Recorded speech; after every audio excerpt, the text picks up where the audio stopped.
Hello বন্ধুরা, আজকে আবার চলে এসেছি সন্ধ্যেবেলায় তোমাদের সামনে। তো আজকে আমাদের গোপালের জন্য একটা জিনিস বানাচ্ছি, শীতের প্রথমে যেটা খুব সবার প্রিয়, বা জানি না হয়তো আমারই প্রিয় বা আমার গোপালের প্রিয় কিনা জানি না, কিন্তু বেশিরভাগ মানুষেরই খুব প্রিয় জিনিস। তো আজ সেদিনকে বানিয়েছিলাম, কিন্তু সেদিন গোপাল ঘুমিয়ে গেছিলো, খেতে পাইনি। তো আজকে আমার গোপালের জন্য স্পেশালি বানাচ্ছি।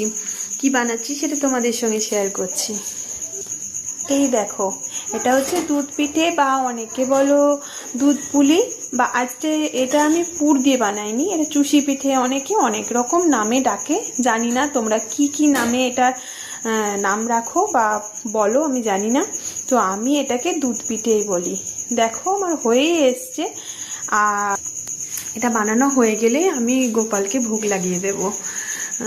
আমার গোপাল খাবে, আর আমি গোপালের জন্য বানাবো না? বলো, তোমরা সবাই বলো জয় গোপাল।